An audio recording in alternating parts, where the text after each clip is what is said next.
Hi everyone, I finished swimming, came back, had a shower, and I had a nice salad for supper. I had spinach with some salad dressing and 2 tablespoons of salmon. So I am trying. I'm doing everything I can to lose this damn weight, but who knows. And I bought some fresh fruit today. So I like to keep 3 tins of salmon because I use it to make fish cakes and other things. And also I keep tuna, the regular tuna. So I'm going to try making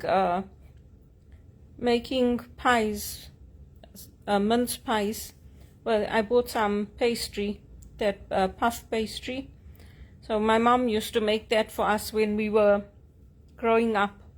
And we used to make them and then take them like to the drive-in. They used to stay warm. You put them in like a tin, and we used to take those to the drive-in. So I'm just going to make one big one, and then I can cut it up and freeze it. I bought all the ingredients for that, all the fresh herbs that I need, parsley and dill and basil. You can get all the fresh ones, so I bought that. And yeah, I'm doing everything I can to keep going, but it's very, very hard when you don't have an income coming in. It's very, very hard. Now I miss my brother. I do miss him. It would have been nice if he was in Canada, or if I was there in England. I'm not going to stop trying to go back, because I don't even have any friends. When these people do well, then they all forget about you. Even the ones that knew you from university, you don't hear from them. They do the same thing to everybody.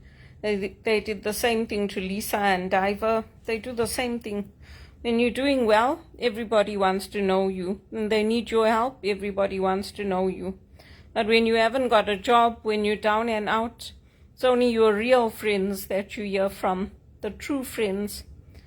And for me, those are the people I grew up with, the people from high school. So it's sad for me. I would have liked to have been back in England. I would have liked to have heard from some of these people instead of it's always me reaching out. But anyway, you make the most of each day. Thank God for your blessings and carry on.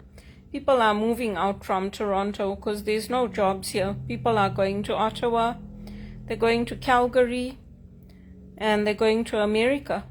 America is where most people are going because there's no jobs here. And they're not creating the conditions where people want to come and invest in Canada. And when President Trump is telling them that that's what he wants to make the conditions so that people come and invest in Canada, they don't want to do it. So I don't know how they expect us. I think they expect us to shake the trees, and then the money will come for the rent and everything else that you have to pay. I would move to Ottawa or Montreal, but I don't have the French. That's why it's hard for me. I prefer English-speaking Canada. And even Calgary, I don't have the French for that. So it makes it hard. And I don't know. I don't know what else to do. Doing everything I can. It's just really, it's very disappointing when you come here and you invest your whole life into helping others, making things better, volunteering, sitting on boards, doing everything right, and you don't get the breaks. You don't get the nice paying jobs. It makes it really, really sad. Because for me at least, I don't like having to ask people for their money. I don't like having to ask people, can you help me? And TD always says, oh, it's okay, your family must help you, everybody needs help. I said, oh, you don't know what a hard time they give me when I need some help. This is going on and on and on. That's why it's sad, because I watched my grandmother go through it, went through it growing up, and now I'm going through it here in Canada. It's like it never ends. Even when you have your own business, like I have my John Maxwell, it's still hard. You can't get the loans, you can't get the support that you need, because it's who you know that opens the doors for you. It's who you know that gets you into your jobs.